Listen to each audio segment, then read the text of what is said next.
सलाम नमस्ते, मैं हूं ए.क्यू खुर्रम और इस वक्त मैं मौजूद हूं दिल्ली के हिंदी भवन में, जहां की लम्हे ज़िंदगी साहित्यिक संस्था का तीसरा वार्षिक उत्सव मनाया गया है, जिसमें कि देश भर के तमाम साहित्यकारों को, पत्रकारों को, उभरते हुए कलम के सिपाहियों को सम्मान देकर सम्मानित किया गया है। और लम्हे ज़िंदगी संस्था ने अपनी वार्षिक पत्रिका रुचिरा का भी पहला संस्करण का अनावरण किया है। जी, अभी का जो परिदृश्य हमारे देश में है और हमारा देश जिन जीवन मूल्यों के लिए जाना जाता है, ये गौतम बुद्ध का देश है, महावीर स्वामी का देश है और महात्मा गांधी का देश है। तो वो जो जीवन मूल्य उनको बचाने का काम सिर्फ साहित्य कर सकता है। इसलिए लम्हे ज़िंदगी के ये जो संस्था है, इसका काम बहुत महत्वपूर्ण है और जितनी भी साहित्यिक संस्थाएं उनका काम बहुत महत्वपूर्ण है। इस समय ज़रूरत है, क्योंकि साहित्य है जो किसी को, करोड़ों लोगों को उनके जीवन में बदलाव ला सकता है, उनके सोच में बदलाव ला सकता है। और चंपारण में जो वो हुआ था, नील की खेती का जो महात्मा गांधी ने किया था, उससे बहुत साल पहले उपन्यास लिखा गया था नील दर्पण नाम का। तो साहित्य हमेशा आगे चलता है मशाल लेके और समाज तक पहुंचता है, फिर समाज के लोग जागरूक होते हैं, फिर वो कोई चीज़ एक आंदोलन अभियान बनती है और तब कामयाबी मिलती है। लेकिन सबसे आगे साहित्यकार होता है, क्योंकि वो एक चिंतक है, विचारक है और समाज को आगे ले जाने वाला है। तो इसलिए लम्हे ज़िंदगी के जो साहित्यिक संस्था है, वो जितने अनुष्ठान कर रही है, ऑनलाइन ऑफलाइन पत्रिका निकालना, ये सारे काम बहुत महत्वपूर्ण है और भारत में ऐसे लाखों अनुष्ठानों की आवश्यकता है। धन्यवाद। पूजा जी, आप लम्हे ज़िंदगी साहित्यिक संस्था की संस्थापिका भी हैं और राष्ट्रीय अध्यक्ष भी हैं। उसके तौर पे आपका क्या उद्देश्य था आज से 3 साल पहले ये संस्था शुरू करने का, और आज आप किस मुकाम पे देख रहे हैं? क्या वो उस उद्देश्य में कामयाबी मिलती हुई दिखाई दे रही है? जी बिल्कुल, मुझे उस उद्देश्य में कामयाबी मिलती दिखाई दे रही है, क्योंकि जिस उद्देश्य मैंने शुरू करा था, सेवा भाव समर्पण, हिंदी के लिए समर्पण, जो आज हम देख रहे हैं, ये इन्हीं का प्यार ही है, हिंदी के लिए समर्पण ही है। कि जो आज हमारे साथ इतने बड़े सर जुड़े हुए हैं, हिमांशु सर जुड़े हुए हैं, तो मुझे लगता है कि मेरा उद्देश्य पूरा हो रहा है। सेवा के साथ हम 15 साल से ब्लड डोनेशन कैंप लगाते हैं, क्योंकि दिल्ली में हर जगह कोई लगाता है, मगर हम गांवों में लगाते हैं। 15 साल से 14 जनवरी को हमारे यहाँ ब्लड डोनेशन कैंप भारद्वाज से लगता है, हमेशा लगता है और आगे भी लगता रहेगा। गायों के लिए हमने, गाय के लिए भी करते हैं, क्योंकि कई बार गाय हत्या होती है, मगर हमने कम से कम 500-600 गाय के लिए शेल्टर बनाए गए हैं गाँवों में। उनके लिए गाय दान और सब चीज़ हम करते हैं। तो हमने सोचा है कि हम लोगों ने जहां हमने सोचा था वो आज पूरा हो रहा है, आगे भी हम इसमें लगे रहेंगे और पूरा होता रहेगा। आज के प्रोग्राम में मैंने कम से कम 80-90 लोगों को, रचनाकारों को, माफ़ी चाहूँगी, रचनाकारों को सम्मानित किया है। और लम्हे का ये मोटिव रहता है, और रचना संस्थाओं की तरह नहीं, हमारा ये है जो रचनाकार लिख रहे हैं उनको सम्मान मिलना चाहिए, क्योंकि उससे उनका उत्साहवर्धन होता है। यदि कहीं कमी रहती तो उस उत्साहवर्धन से उस कमी को पूरा करके उनकी लेखनी में बहुत सुधार आता है। हमारी जो लम्हे ज़िंदगी की टीम है, वो मध्य प्रदेश, राजस्थान और छत्तीसगढ़ इकाई और दिल्ली का मेन ग्रुप है, उसमें चल रही है और बहुत काम करती है, जिसमें हमें मध्य प्रदेश में ये करती हैं। और पुणे से हमारे हिमांशु सर आए हैं, जो हमेशा ई बुक वगैरह सब तय करते हैं। फंड की व्यवस्था कहाँ से प्रोवाइड होती है आपको? सर, ये जो हमारी फंड की है, हमारे ये जो टीम मेंबर हैं, यही हमारी फंड की जो हुआ है, इन्हीं ने करा है कि पूजा आप काम करो, आगे बढ़ो, हम तुम्हारे साथ हैं। ये लोग हमारे साथ हैं, सर हैं, और जिसमें कि सब कहते हैं निश्चित, मगर वो दान को मैं बताऊंगी नहीं। लोगों ने जितना उनका मन करा उन्होंने करके आज ये पूरे प्रोग्राम को स्पॉन्सर करा, उनका मैं तहे दिल से धन्यवाद दूँ। तीसरे वार्षिक उत्सव के मौके पे आपने लम्हे ज़िंदगी की संस्था की पत्रिका भी लॉन्च की है, रुचिरा नाम है। उसका क्या उद्देश्य है? उसमें क्या क्या चीज़ें आपने सम्मिलित की है? रुचिरा पत्रिका में हमारा उद्देश्य है कि हम लोग जो लिखते हैं वो कविता तक सीमित ना रहे, आलेख भी लिखे जाएं, क्योंकि हम पहले पढ़ते थे, गृहलक्ष्मी पढ़ते थे, उसमें सब चीज़ होती थी। हमारे बड़े बड़े रचनाकार होते थे, उनका पूरा परिचय उसमें दिया जाता था। जैसे कि सर का उसमें परिचय है, उनकी कविता है, उनकी कहानी है उसमें, सैलाब, तो उनमें मैम का यात्रा वृत्तांत है, सर का कवि से लेके वैज्ञानिक से लेके कवि तक का उनका परिचय है। उसमें बच्चों की ड्राइंग ली गई है कि हम बच्चों का उत्साहवर्धन करें, उनकी कविताएं ली गई हैं जो बच्चों की हमें तक सिर्फ स्कूल तक सीमित होती है, उनको आगे बढ़ाया गया। हमने रचनाकारों को, गज़लों को, सबको आगे बढ़ा के रुचिरा नाम दिया है, जो मेरा एक सपना भी था। ठीक है, धन्यवाद। साहित्यकारों के उत्साहवर्धन के लिए सबसे बड़ी आवश्यकता है कि उनकी त्रुटियों पर ध्यान देने के अलावा, त्रुटियों पर ध्यान न देकर उनके भावों पर ज़्यादा ध्यान दिया जाए।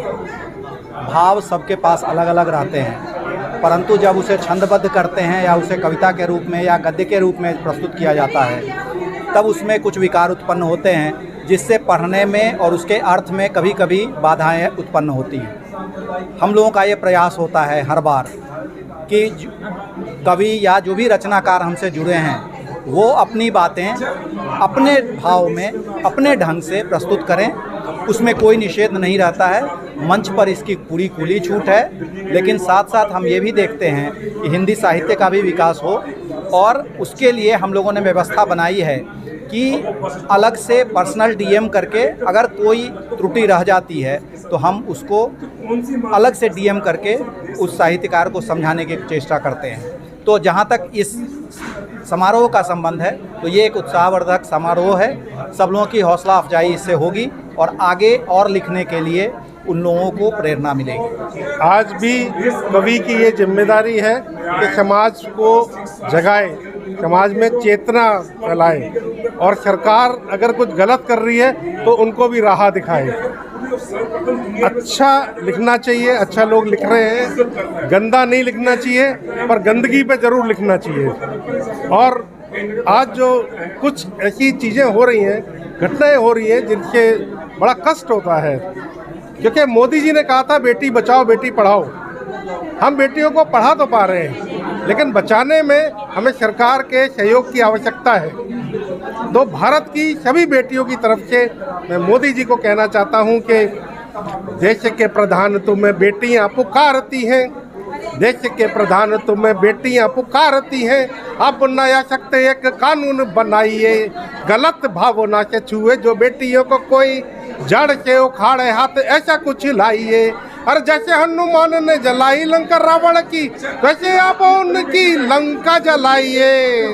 अरे बेटियां दुआएं देंगी आपको भी मेरे प्रभु, प्रचंड रूप अपना सबको दिखाइए। तो सरकार कोई भी हो, अगर कुछ गलत काम हो रहा है और सरकार उसमें कुछ ध्यान नहीं दे रही, तो ये कवियों का काम है कि समाज में चेतना जगाएं, बच्चों में राष्ट्रभक्ति जगाएं, तभी हमारा घर सुरक्षित रहेगा, हम लोग अच्छे रहेंगे, देश सुरक्षित रहेगा, सभी अच्छा रहेगा। बहुत बहुत धन्यवाद। जय हिंद, जय भारत। वास्तव में लम्हे जिंदगी की ये एक ऐसा साहित्यिक परिवार है जिसमें नवोदित कवियों के साथ साथ वरिष्ठ कवि भी शामिल हैं। मैं चूँकि संस्थापक सदस्यों में से हूँ, आज ये परिवार बहुत अल्प समय में संपूर्ण भूमंडल में छा रहा है। सारे कवि एक जिम्मेदारी के साथ अपनी व्यवस्था संभाले हुए हैं। और आपको बताएं कि एक बार दिनकर जी और प्रधानमंत्री नेहरू जी संसद भवन में जा रहे थे, अचानक नेहरू जी लड़खड़ाए, दिनकर जी ने उन्हें संभाल लिया।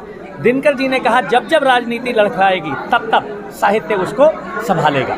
वही स्थिति आज भी है। आज समाज में चेतना लाने की ज़रूरत है, समाज को जागृत करने की ज़रूरत है, और उसमें सभी कवि सक्रिय रूप से भाग ले रहे हैं। जहाँ तक बेटियों की बात आती है, मैं फिर कहना चाहूँगा कि हम हर समस्या से जीतेंगे, हम हर समस्या को जो है उसका समाधान निकालेंगे।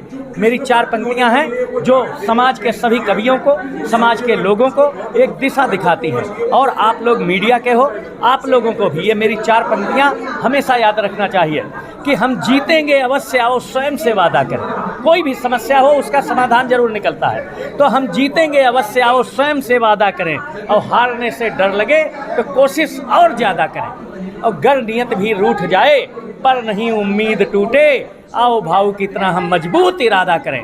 हमारे इरादे मजबूत होंगे तो निश्चित रूप में भारत विश्व पटल पर चमकेगा। समाज को जागृत करने की ज़रूरत है, समाज में चेतना लाने की ज़रूरत है, समाज को चिरंतन बनाना है। उसके लिए कवि सक्रिय हैं। लम्हे जिंदगी की आदरणीय पूजा भारद्वाज जी ने बहुत अच्छा कदम उठाया हुआ है। आज यहाँ हिंदी भवन में हो रहा है, कल को तालकटोरा स्टेडियम में होगा। इतना भव्य प्रोग्राम होगा, इतना विशाल प्रोग्राम होगा कि दुनिया देखेगी, दुनिया याद रखेगी कि जब हम कोई सकारात्मक कदम कदम उठाते हैं तो संपूर्ण सृष्टि हमारा साथ देने लगती है। मैं शालिनी अग्रवाल, लम्हे ज़िंदगी पूजा भारद्वाज संस्थापिका हैं। उन्होंने शुरू की, उसमें प्राणेन्द्रनाथ मिश्र, हिमांशु शेखर, ये लोग बहुत बड़े बड़े लोग हैं जो मार्गदर्शन करते हैं। लम्हे ज़िंदगी की एक सबसे बड़ी बात ये है कि जो कवि हैं, जिनको हम कवि कहते हैं, जिनको दोहा छंद इन सब का ज्ञान होता है, वो तो इसमें है, लेकिन हम लोग जो केवल अपनी भावना प्रकट करना जानते थे, हम कविता अपनी डायरीज में लिखते थे, तो हमें एक मंच मिला कि जब भी हमें समय दिया जाता है या टॉपिक दिया जाता है, उसमें हम अपनी भावनाएं प्रकट करते हैं। तो ये लम्हे ज़िंदगी की एक बहुत बड़ी उपलब्धि है। और क्योंकि अभी मुझे आपने बोलने का अवसर दिया, तो आज हमारे वाजपेयी जी ने एक टॉपिक लिया था कि हम अपने समाज में, मैं केवल 2 मिनट उस चीज़ पे बोलना चाहूँगी कि जो हमारे समाज में दिक्कत हो रही है, जो कैलकाटा का एक कांड हुआ है, कहीं और हुआ, तो उन्होंने कहा कि हम साहित्य से जुड़े लोग उसमें बराबर कुछ ना कुछ लिखते रहें और चेतना जगाते रहें। लेकिन मैं उसमें एक चीज़ कहना चाहती हूँ अपने परिवार को, अपने समाज को, बल्कि पहले अपने परिवारों को, कि जो बार बार हम अपनी लड़कियों को सिखाते हैं कि तुम अपना ध्यान रखो, तुम इतने बजे आओ, इतनी जल्दी आ जाओ, हम क्यों नहीं अपने घर के लड़कों से कहते हैं कि आप बात करने का तरीका, या समाज में या वो देर से आता है, क्या हमने कभी उनसे पूछा कि तुम देर से क्यों आए, या हमने महसूस किया कि वो ड्रिंक करके आया, हमने कभी पूछा कि आप इस स्थिति में क्यों आए। हम पहले भी, जब हमारे समय में हमारे ही मोहल्ले के लड़के, हम यदि कहीं दूसरी जगह किसी विचित्र मुसीबत में होते थे, तो वही लड़के हमें, हमारी सुरक्षा करते थे। तो आज हमारे परिवार, हम माँ बाप अपने लड़कों को यदि वो शिक्षा देनी शुरू कर दें, उनको संयम सिखाना शुरू कर दें, तो ये समस्याएं कानून से तो होनी ही है तय। कानून का इंतज़ार तो हम कर ही रहे हैं, मोदी जी की तरफ देख रहे हैं बार बार, लेकिन इस समस्या जो जड़ है वो हमारे परिवार में है। हम अपने लड़कों पे ध्यान देना शुरू करें। लड़कियों को तो हमने बोल्ड भी बना दिया और पढ़ा भी दिया। लम्हे ज़िंदगी के इस तृतीय वार्षिकोत्सव के ऊपर मैं इतने कहना चाहता हूँ, जिसकी शुरुआत 3 वर्ष पूर्व हुई थी और आज ये अच्छे मुकाम तक पहुँच गया है। अगर कुछ करने की चाहत है, कुछ भी कम नहीं होता, मगर यह भी तो सच है हर किसी में दम नहीं होता। सिखाया है हमें सूरज ने सबको रोशनी देकर, उजाला बांट देने से उजाला कम नहीं होता। जय हिंद, जय भारत।